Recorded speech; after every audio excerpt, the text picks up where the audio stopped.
What is going on, everyone? Mets Talk with Hayden J here. What is going on? I hope everyone is doing extremely well today.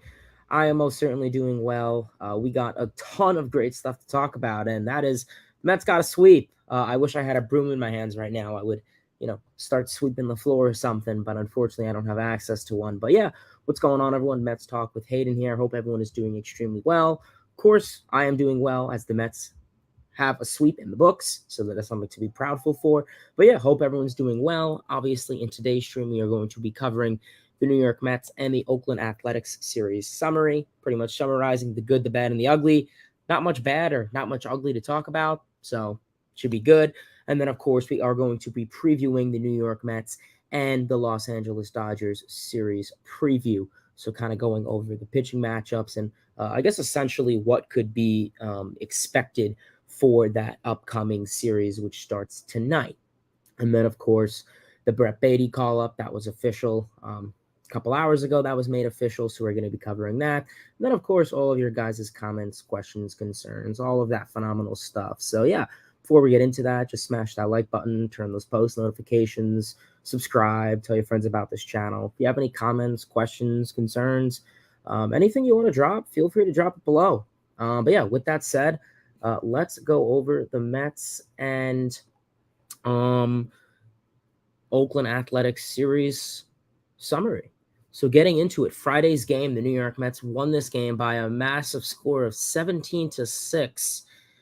Yeah, quite a lot. You had Kodai Senga on the bump. Senga going 4 2/3 innings pitched. 7 hits, 4 runs, 4 walks, 7 strikeouts, 96 pitches. These are some interesting slash line for Senga. It's kind of hard. You really don't want to go after him a whole lot because, the Mets were putting up an offensive inning of 40 minutes. So Senga looked pretty decent for the most part. I think he got really thrown off by just how long the innings were and how long he was sitting on the bench and, going back and forth. I just think it got to him a little bit.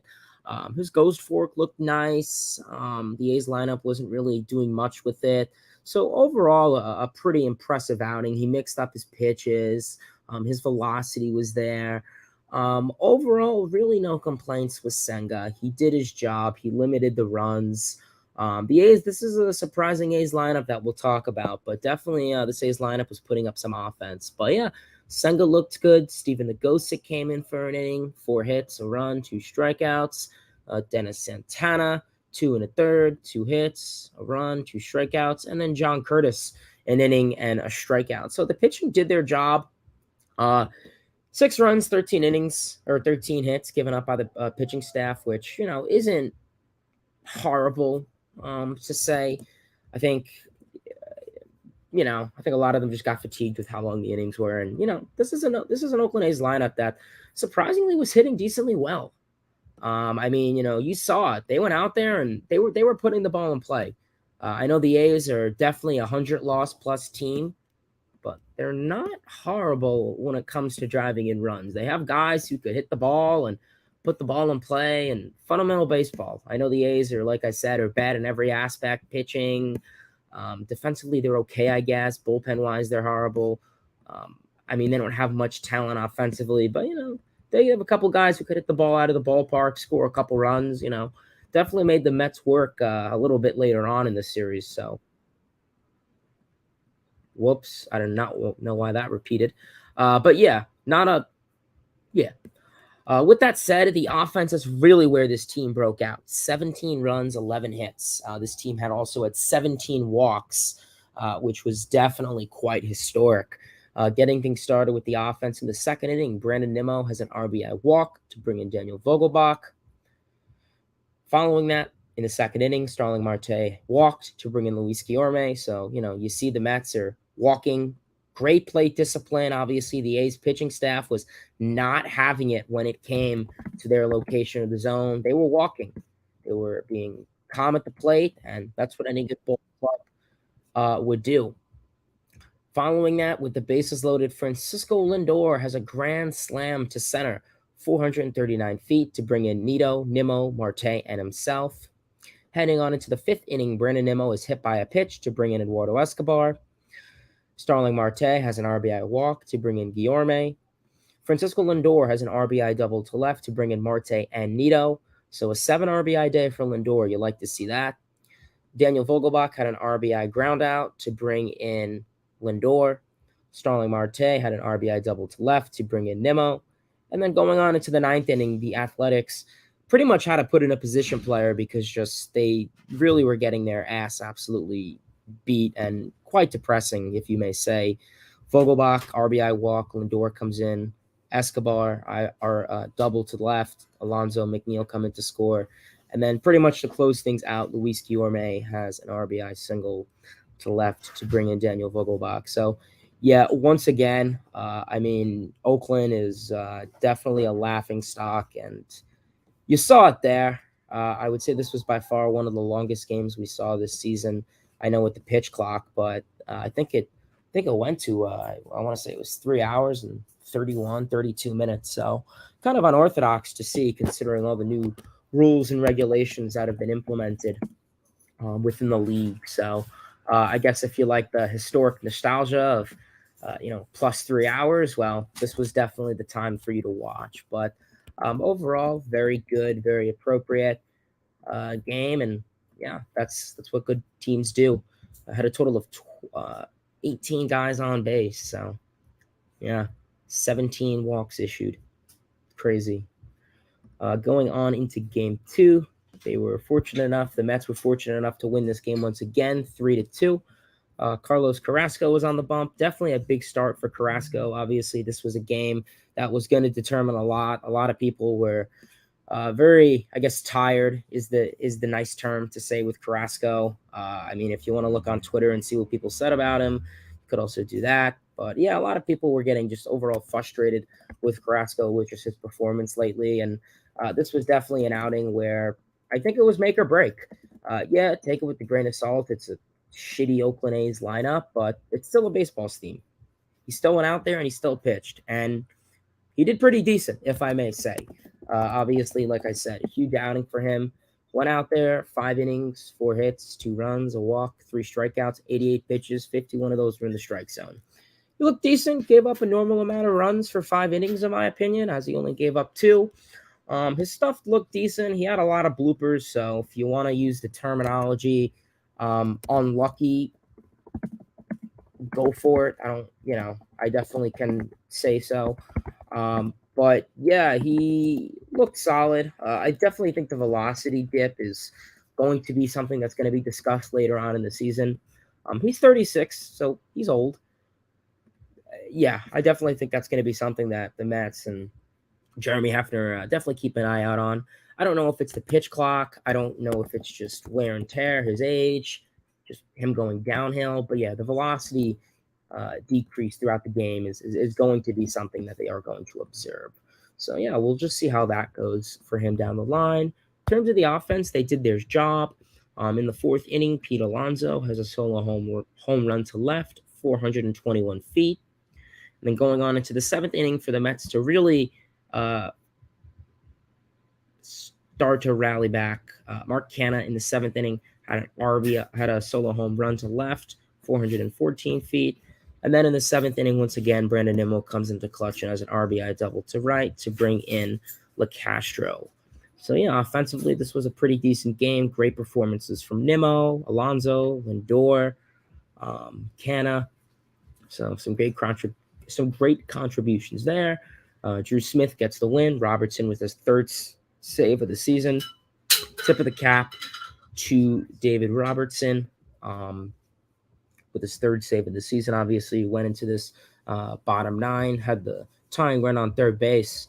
I want to say with 1 out, was able to strike both of those guys out. So that's what a clutch guy does. That's what you look for. It is what you value.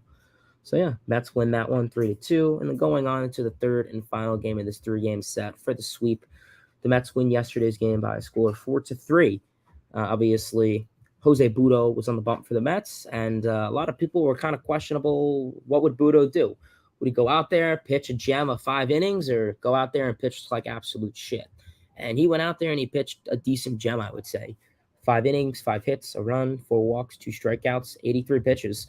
I'll say for a fill-in guy, the Mets have been very lucky with those over the past couple of years. You look at McGill and Peterson, and you're no longer stuck with the Wilpon like Corey Oswalt's of the world and Jared Eichhoffs who will come in and just wet the bed.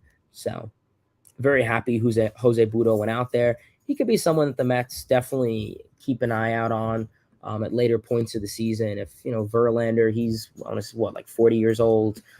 Max Scherzer, another guy who's up there in age. So yeah, you definitely would keep an eye out on him. So yeah, definitely another key pitcher to keep an eye out on. Following that, Denny Reyes came in 2 innings, a hit, 2 strikeouts. John Curtis, an inning, 2 hits, 2 runs, 2 walks, a strikeout. So it's kind of sooner rather than later he would have an unfortunate outing, but it is what it is. After that, Jimmy Yacobonis came in, an inning, a hit, a walk, a strikeout, got out of a jam. Good to see. Brandon Nimmo bailed his ass out big time, made that game-saving sliding catch.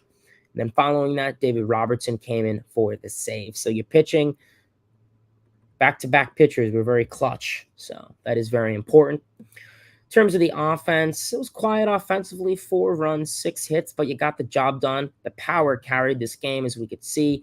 In the second inning, Tommy Pham has a solo home run to right center, 401 feet. Heading on into the 6th inning, Francisco Lindor has a solo home run to left center, 393 feet. Then Pete Alonso in the 9th inning, obviously 2 outs to go.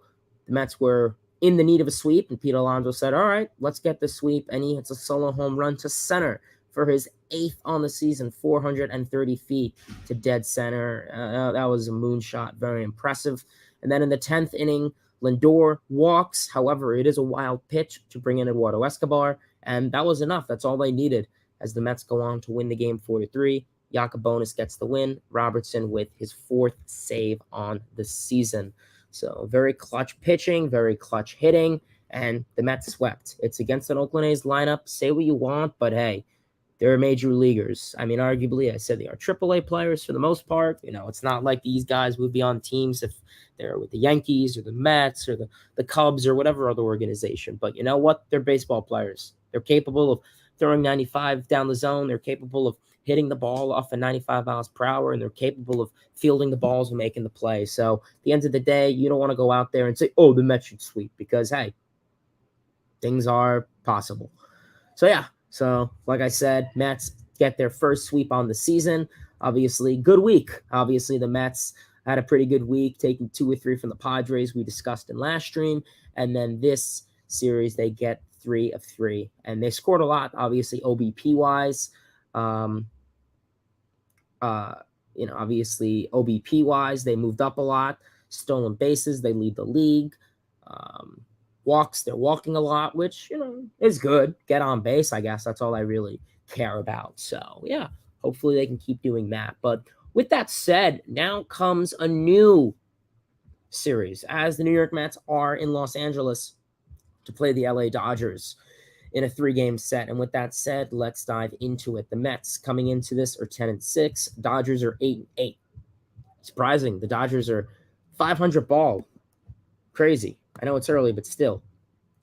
Coming into it, we have David Peterson on the bump for the New York Mets. The lefty is 0-2 on the season, 4.91 ERA, 1.84 whip. He's pitched 14 2/3 innings pitched. 19 hits, 16 strikeouts, 8 walks.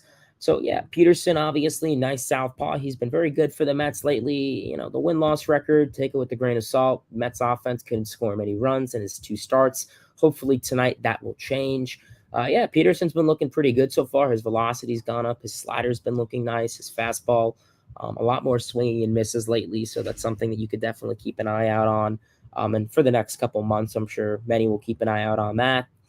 But yeah, like I said, he's been a very exceptional, very appropriate southpaw until a guy like Verlander will come back, and even we'll see how Carrasco goes. But yeah, Peterson's been a very consistent guy when there's injuries. So definitely a guy that deserves a lot of respect.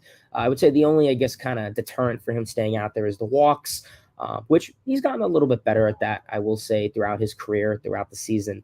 He's definitely gotten a little bit better with finding the zone. And I guess overall, goal for Peterson tonight, keep the pitch count low.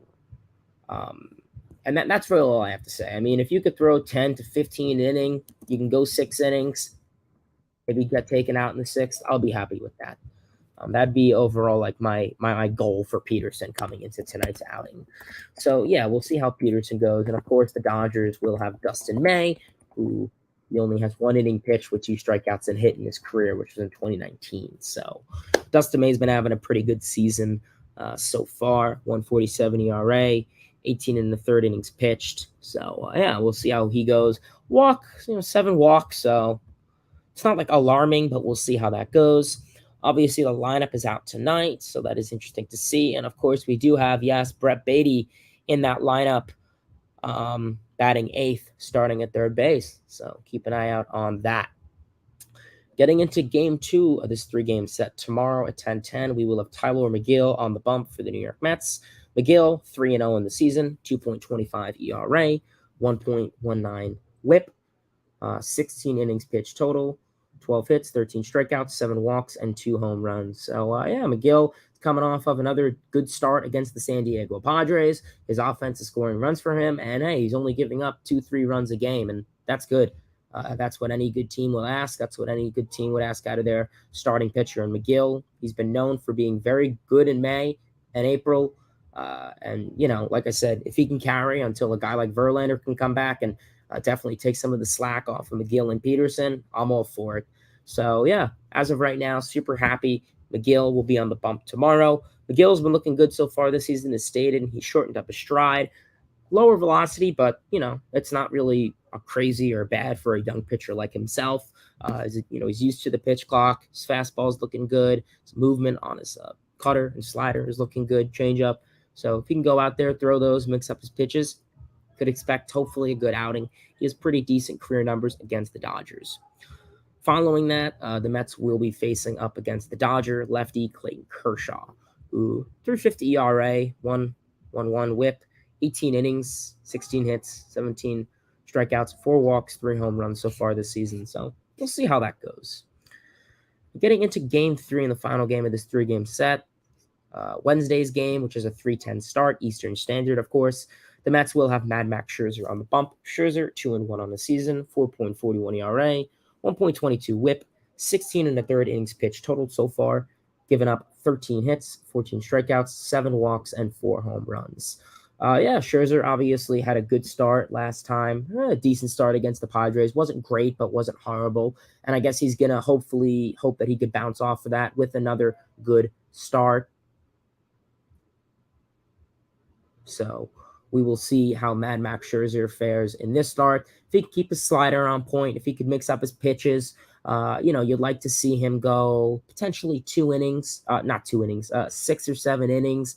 I think could definitely be a pretty decent matchup for Scherzer. Has pretty solid numbers against the Dodgers in his career, so you could expect something there for him. Keep the ball in the ballpark. We know the home run ball has kind of been a little bit of an issue for him. It's been an issue throughout his career, but if he limits the guys on base and it's a solo shot, it is what it is. But if it comes to the point when, you're getting 2-3 guys on and then you give up a home run, I mean, it's basic math that it's going to equal more runs.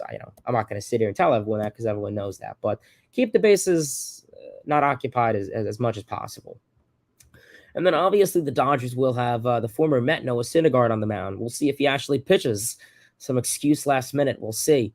But Syndergaard hasn't been doing super great this season so far. 16 innings pitched, 18 hits, 17 strikeouts, 2 walks, 3 home runs, 5.63 ERA, and is 0-2 in the season. So, yeah, we'll see. Are the Mets going to beat up on him? Or the Mets going to do super bad, super well against him? We'll see. It's going to be an interesting series to determine. Obviously, in terms of news and announcements for both of these teams, Mets are coming off of a 3-game sweep against the Oakland Athletics. Dodgers are coming off of a series loss where they were only able to take 1 of 3 against the Chicago Cubs at home. So the Dodgers right now are not looking super great offensively. They're getting hits. They're hitting home runs. They're getting on base. They're slugging. Just their starting pitching staff has really been not doing super great. So, yeah, we'll see how that's been. A lot of the games they've played against the Giants and D-backs and Cubs were close games. I'll give them that. But they just haven't been able to come into clutch, and similar thing, driving those runs that needed to be driven in. For the Mets, obviously, a couple guys to keep an eye out on this series. Number one, Pete Alonso. Of course, Pete Alonso has been raking lately. 8 home runs so far in only 16 games. So, yeah, we'll see how Pete Alonso does this series. He has pretty good numbers in Dodger Stadium. Last year, I know he had that. I think he's had 2 games there where he had multi-home run games in Dodger Stadium. So, yeah, he has pretty good numbers in Dodger Stadium throughout his career. So, yeah, last couple games, Pete Alonso's been hitting the ball really hard and getting on base with walks. So his OBP is definitely there. Brandon Nimmo is another guy who's been hitting the ball well, getting on base a lot, walking, stealing. So he's another guy to keep an eye out on for. And my third guy to watch for this series, I think I'm going to go Brett Baty. I think Brett Baty's going to come out early and show Bill Yepler, hey, I could be here. I'm a good player. So I think definitely keep an eye out on Baty. Maybe, he could be a little on-base percentage guy. Maybe he'll walk, draw up the pitcher's count, and even show some of the skills that, he's capable of hitting the ball to all sides of the field, opposite field. And, yeah, we'll see how that goes. So those are my 3 guys to keep an eye out on for the New York Mets in the LA Dodgers series. So that's the Mets and Athletics series summary and the Mets and Dodgers series preview. So let's get into some of your guys' comments, questions, concerns, and all of that great stuff. So, yeah, like I said, if you have any comments, any questions, any concerns, feel free to drop it down in the comment section below. And, yeah. Alrighty, so let's get into it. Hopefully everyone is doing extremely well. So what's going on, everyone? Seth, Ibindos, Geo says get the brooms out. Absolutely. Lane, what's going on? What is the news on Verlander and Scherzer? Well, Scherzer will be pitching against the Dodgers in Game 3. And Justin Verlander did play in Port St. Lucie. He looked pretty good. No complaints, no concerns. So we'll see if he makes some more rehab starts, and he could be back probably, hopefully, next week, you think. Trey, Alex, Mark, Jack, what's going on, everyone? Cal, Peter, Michael, baseball is my air. Kobe, how's it going? Hope everyone's doing well. Alex says, why don't the Mets play Francisco Alvarez as much? And that's a good question. I mean, a lot of people are wondering, why is Buck Showalter being very anti-rookie and always putting in his veterans like Escobar? And, we'll see. Hopefully he plays Baty a lot over Escobar. And, it's an interesting point because it comes to the point with Francisco Alvarez is, obviously I don't think he's quite ready for the major leagues. I think he still needs time to develop. He's a catcher, so you have to take a little bit more of an interest and I guess just cautious when it comes to development with him because he's a catcher. He's not a third baseman. He's not an outfielder. Nowadays game, you need the catcher to be elite. He's the focus of the game. You need his framing. All the defensive metrics need to say he's ready. And Alvarez, I think he's looking much better defensively. I think he's improving a lot since last year. Offensively, I still think he needs to improve his bat. Very big of a free swinger. Doesn't have much play discipline, and I think he needs to work on that. He only has 1 hit, and it was an RBI hit, little blooper to the opposite field. Otherwise, hit the ball once, twice pretty hardly. It was a line out in Oakland, but yeah, we're going to see with Alvarez. Hopefully he could really work on that play discipline, though. The ghost fork is nasty, says Gio. It is.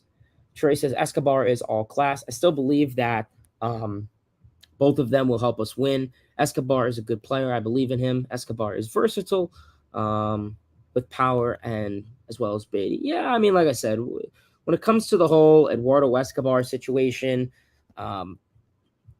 we'll talk about that a little bit more in the stream. But it comes to the point where if you want to win, you have to put your best guys out there. Look at the Brewers. Look at the Braves. They play their rookies, and look what they've done. Hit home runs, come into clutch, get on base, and win ball games. The Mets, they're not getting that with Escobar. It's Escobar's job to lose. We went into spring training, didn't look good, Escobar. Baty and everyone else played well. And then Escobar started off the season. He went 4 for, 50? It was Escobar's job to lose, essentially. It's not like he went out there and he played decent, but the guy above him played amazingly well. That's how it goes. If you're not going to perform and there's a guy below you who's doing much better, you're going to get it. And we already saw in the beginning of the season when they were starting to platoon Guillorme a whole lot more than Eduardo Escobar. I don't really know what Buck's fascination is with starting the veterans a little bit more over the rookies. I don't really know why that is.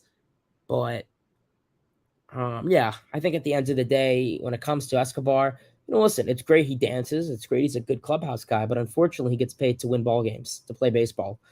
If that's the case, then maybe I could play for the Mets because I could dance and, be funny. But nah, being facetious aside, it's Escobar's job to lose. It's not like he would, Kobe, Connor, what's going on? Connor says, who will be better, Vientos, Baty, or Alvarez? I'd probably say Baty. Ryan says, thoughts on the Boston Red Sox? Yeah, you guys have had an unfortunate season so far. Obviously, Red Sox have went out there. Their starting pitching, their rotation has been an utter disaster. No other way to sugarcoat it. They have not been looking super great. So we'll see what's going to go on. Hein Bloom and the Red Sox don't have much to be proud of. But we will see. Cal says, does David Wright have an actual path to the Hall of Fame? Not sure when he's eligible. Or will he just be remembered as a Mets great? And I've been asked that before, and it's definitely been something that has crossed my mind quite a lot. I think David Wright, of course, is no doubt a Mets legend, and he, even at some points through his career, was one of the best guys in Major League Baseball. It was unfortunate. A lot of his career was cut short due to injury. Obviously, he was diagnosed with spinal stenosis, and that kind of just really pretty much said, all right, well, that's going to be his career. 2004, kind of stopped around 2015, 2016, and all really absent 17 and 18. Played 2 games in 2018, his final 2. It's unfortunate. I can only imagine what type of player he could have been. If it wasn't for his injuries, wasn't for the back and, spinal stenosis issues, I definitely think he could have been a Hall of Famer, no doubt. I think right now, just with the numbers he has, I think he is more of a Mets legend. I think he could possibly be, a second or third ballot Hall of Famer. Considering there's so many guys who are, on the ballot who, in my opinion, are Hall of Famers. But yeah, I definitely think, no doubt, David Wright could be considered a second or third. Mainly maybe just a Mets great. If it wasn't for the injuries and he played out his whole career, yeah, I definitely think he would be a Hall of Famer, no doubt. When would he have retired? That's another question. I think maybe like 2020, 2021 would have maybe been his last year.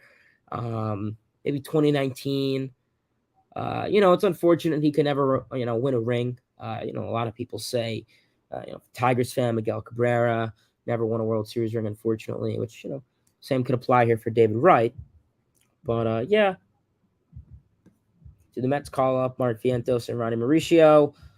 No, Mauricio is not ready. Vientos, no. And Lucchesi, he's going to be your Jose Budo type guy. Do you think the Mets are desperate for another hitter? Colby, it's an interesting question. I mean, right now, I don't really know what the Mets' approach is offensively. Like I said, you called up Brett Baty, and we're going to see how that's going to go. That's hopefully going to fill up at least one hole in this lineup in third base with Eduardo Escobar. You still have the DH of question of Vogelbach, how he's going to perform. He's been a great OBP guy, but unfortunately, you need power from your DH, and he hasn't been giving any. A lot of this team, besides Pete Alonso, doesn't have much power. You need that in baseball. This isn't, especially in 2023, it's very vital. Still the catcher position of question. So, yeah, I mean, as of right now, I think the Mets are going to go with the experiment and see how Brett Baty works out. And, for whatever reason, if he goes, 2 for 20, I mean, we all know how Mets Twitter is going to react. Oh, he's not ready. Or, everyone's going to go AWOL, which hopefully that's not the case. Considering he did much better in AAA this year than he did last year.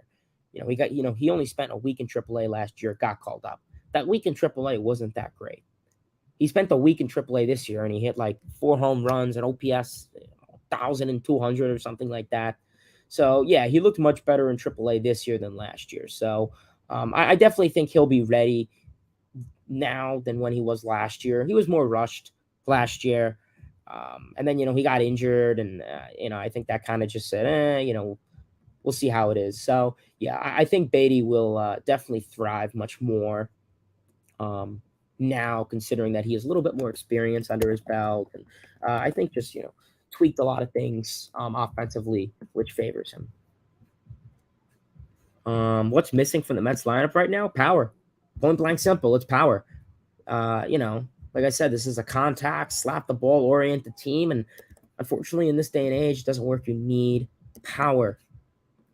Small ball, I love it, but you can't rely on one guy for the home run. There's 8 other guys in this lineup. You need power. Baty is up, batting 8th tonight. Yes, sir. He will be the guy to watch. Trey says, did that double play ball on the 9th seal Escobar's fate? Yeah, I mean, it was, I think that would have been a big moment, considering that he knew in his mind that Baty's up now. They called him up yesterday, made it official today, but he knew in the back of his head that he was up. And if he, could have hit a base hit, could have done a million things. But what did he do? He grounded out, double play. And that's literally the one thing you can't do. So, yeah, I mean, I think, like I said, it was Escobar's job to lose. Do you DFA Daniel Vogelbach? I don't know if he'll DFA him. I think right now my issue with Vogelbach is he's not pulling the ball.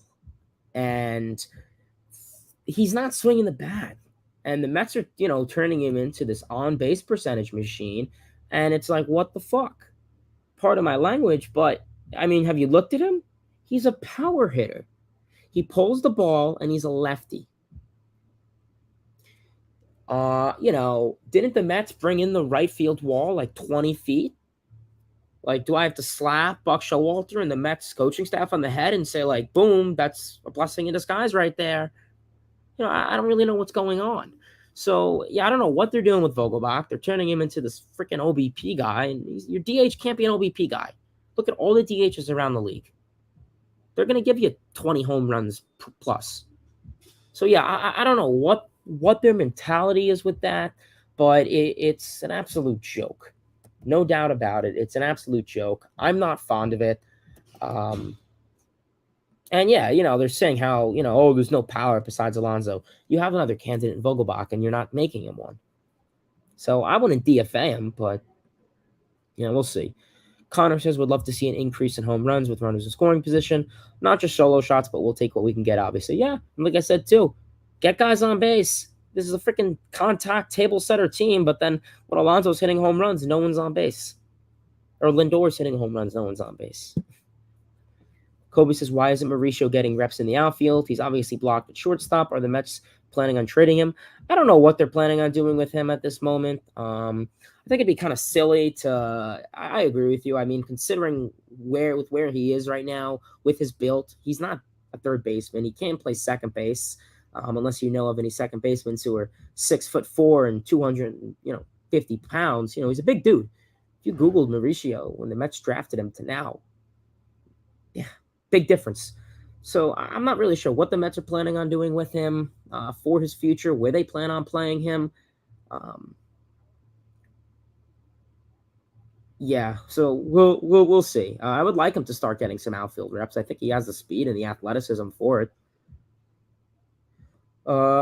Seth says, what a great week for the Mets. Took 2 or 3 from the Padres and swept the A's. What I like to see. Yeah, absolutely, man.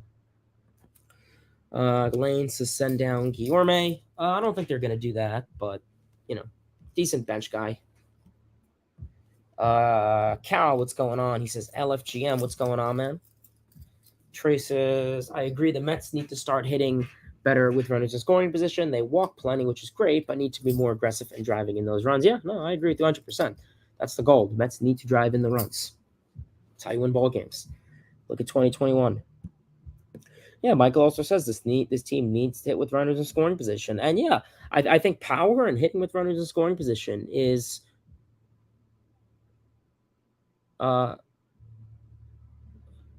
going to be the biggest issue. So, yeah, like I said, I mean, you saw what happened in 2021. This team couldn't hit with runners in scoring position. Last year, they were one of the best teams when it came to hitting with runners in scoring position, being clutch. And, they definitely helped that out in the Oakland series. But now it's the Dodgers. It's the real test. Michael says, of course, we get the one guy who's pitching well for them is in May. Yeah. So do you think Edwin Diaz will come back to the Mets? I think it's possible. I don't want to like fully put all my faith in it, but maybe if he comes back September, October for the playoffs, I think anything's possible. Yesterday's win was a testament as to how bad the A's are. If they played any other team, they're most likely to use. Yeah, I would say so. Should the Mets finally bench Escobar? Well, it seems that's what they're already doing. So, I'm definitely starting Baty, 3 times out of 4, essentially. I'd rather have Alvarez get ABs over Nito. Yeah, in terms of development, you would. And, Nito doesn't really offer much. Nito's plate discipline and is as bad as Alvarez, so it doesn't really make a difference. But, yeah, I guess in terms of, maturing Alvarez at the plate and just giving him the ABs, I think will just be much more beneficial. I don't really see much of a, Nito's a backup catcher. He always was under McCann. Omar Narvaez. So even prior, Travis d'Arnaud, Wilson Ramos, he's always been a backup. So, but yeah, no, I agree with you 100% on that, Michael. So, yeah. No, he's too young, Parada. He's still in single A. Yeah, no, I agree with you. Mets fan B says, will Baty start a lot, you think? Yeah, I hope so. I don't know what excuse Buck Showalter's going to have. Listen, you could give Alvarez a little bit. I can understand Buck's excuse when it comes to Alvarez because he's a catcher. I understand that. But with Baty, what excuse really is there to not start him? It's not like you also have another guy who could play at the same level. I say Alvarez and Nito are kind of playing at the same level right now, considering Alvarez still needs time to mature. But, if you're going to play Escobar, to what reasoning? Listen, I'd rather Baty go out there and play 1 for 4 than Escobar go 0 for 5 and strike out with 2 guys in scoring positions back-to-back times. So, yeah, you can make a case with Alvarez. There's somewhat of an excuse you could give Buck, but with starting Escobar over Baty, there really is none. This year's A's team reminds me of the movie Major League, where the owner purposely put the worst team on paper on the field to make an excuse to move them to Florida. Yeah. Yeah, the A's are a really bad team. He's good defensively, but he can't hit to save for his life. I don't know if you're referring to Alvarez or Escobar, but if you're referring to any of those either, yeah. How do you think Baty will do? It'll be interesting. Obviously, going from AAA to the major leagues is obviously a huge jump. So we'll see how it goes at first. I definitely am hoping and have confidence that he can come up and do much better than what he did last year, of course, when he first got called up. So we'll see. Like I said, if he can give me a 250 average, a 770 around OPS, that's all I'll ask for. In the meantime, of course. Very happy the Mets are stealing bases. They are one of the league leaders in stolen bases, which is much needed. Yeah, no, absolutely. 2 years ago, they wouldn't steal for their lives, and now they are. And you have the guys. You have Marte. You have Nimmo, who are stealing bags, and I'm loving it. You have Tim LeCastro, who, in my opinion, should solely be used for ninth-inning defensive adjustment, pitch runner for speed to steal bases. And you look at the reasonings they're putting in LeCastro. 8th, 7th, 9th inning, extra innings. Tie ball game or Mets are down by a run or 2. You're putting him in for that reasoning, and that's what I think LeCastro's main purpose is. You have a couple other guys who I think are capable of stealing: Lindor, McNeil, Canna. I'm sure Alonso could even steal a couple, maybe. Who knows? Maybe Vogelbach will steal some. So we'll see. Trey says, how many home runs for Pete Alonso this season? I love that question. Yeah, he's obviously Alonso's at 8 right now. Arguably, everyone's talking about him hitting a lot this year. And I have no doubt that we could potentially see hit plus 50 for the first time since 2019. Obviously, the last couple of years, obviously last year he had 40. The year before that, he had 37. COVID season, he had, I want to say, like 16. And then his rookie campaign, he had 53. So he's been hitting the ball really well. I mean, 8 home runs in 16 games. On pace for 80 something. I don't know if we'll keep that up, of course. But yeah, I definitely could see him hitting 50 plus. And I would be definitely in favor of that. I mean, this dude's going to break every single Mets offensive record. Home runs, RBIs. He even hits. I mean, slugging, OPS, he easily break it all.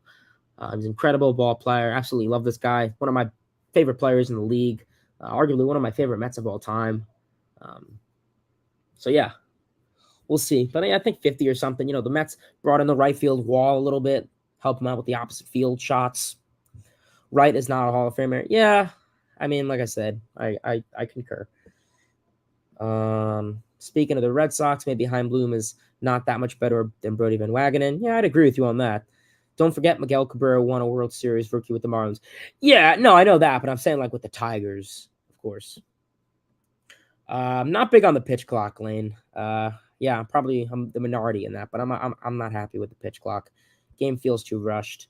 From suspect defense to Gold Glove traces from suspect defense to Gold Glove caliber. Nimmo has developed into an all-around star. It is crazy. I mean, 4 years ago, he was one of the worst defensive guys, and now he's arguably one of the best defensive guys in baseball.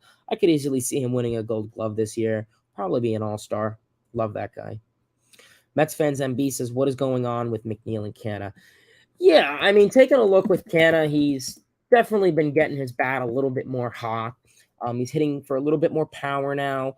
I know the average is still low, OBP, OPS, only 10 hits, 52 at bats.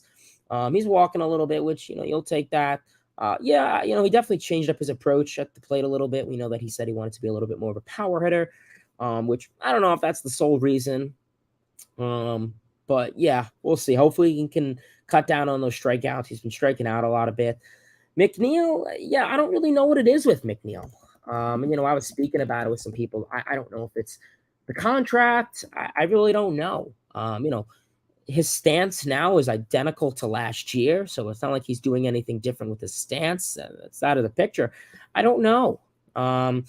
He's still, he's not, he doesn't have that launch angle swing or anything. He's still golfing the ball and trying to slap the ball, of course. So, yeah, I don't really know what the situation is with McNeil right now. I don't know if it's the shift. I thought it'd be the opposite. I thought, on the contrary, McNeil would do really well with there being a limited shift because he's always beaten the shift. So, yeah, I don't know what it is with McNeil. I don't know if he's getting too pull happy, and he's always used to hitting to the opposite field, so he's getting into that routine. We've been seeing a lot of balls hit to the right side of the infield and fly balls hit to the left fielder, and yeah, he is walking. He's getting on base a lot, of course. Still, he has a lot of walks. And obviously he has 11 walks in the last 15, 8 walks in the last 7. But yeah, he's not hitting a whole lot. He only had 2 hits in the whole Oakland series, which wasn't super great. Walked a little bit, which is take it, but it was OBP 368, which isn't bad, but definitely needs to start hitting the ball a little bit more. So hopefully it's a little slump. He'll slap out of it. He did have a little one last year when they had the West Coast trip in San Francisco and San Diego and LA. But yeah, hopefully he'll slap out of it soon because you need to. He's a very important bat. Yeah, I did go over that a little bit. Why haven't the Mets wear the blue uniforms yet at City? I don't know. They probably will soon. Padres or Dodgers for the NL West? I can see a case for the Padres. Big Meat Pete, absolutely. I mean, I don't really think you could send Alvarez down lane because, you still need, because you don't have Omar Narvaez. Christina, what's going on? Christina says, LaCastro is on the IL with back spasms. I did see that. That is unfortunate. Hopefully that won't be super, crucial for the Mets. But, yeah, we will see how things go. Do you call up Jeff Brigham? Yeah, I think it's possible. They may potentially call him up. All righty, everyone. So we're probably going to call it a stream for today. Appreciate everybody for turning in As always, appreciate everyone for tuning in. Sorry to cut it a little bit short. I like to keep these an hour, but I have a couple things that I got to take care of. Finals are coming up, and I'm going home in a little bit for summer. So, obviously got to just focus on a couple other things. But yeah, I appreciate everyone for tuning into today's stream. We are going to call it a stream here. Like I said, appreciate everyone for tuning in. Obviously, in today's stream, we went over the New York Mets and the Oakland Athletics series preview. Summary, the New York Mets and the Oakland Athletics series summary. Then, of course, we went over the New York Mets and the Los Angeles Dodgers series preview.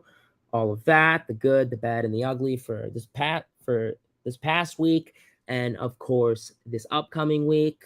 Went over Brett Baty, a little bit of the Mets farm system, all of that great stuff. So yeah, I appreciate everyone for tuning in as always. Like I said, smash that like button, turn on those post notifications. Tell your friends about this channel, of course. If you're new, share it with them. Let's get to 800 subs. That is the goal. And yeah, otherwise, Mets, Dodgers, you'd like to take 2 or 3. That would be great. I think you could possibly take tonight's game and maybe the third game. I think would be very exceptional in my book. So yeah, appreciate everyone for tuning in. If you are rewatching this on replay, kudos to you. And yeah, otherwise, that's all I got for today's stream. Appreciate everyone for tuning in. LFGM, let's go Mets. And yeah, otherwise, that's all I got. Let's ride, baby.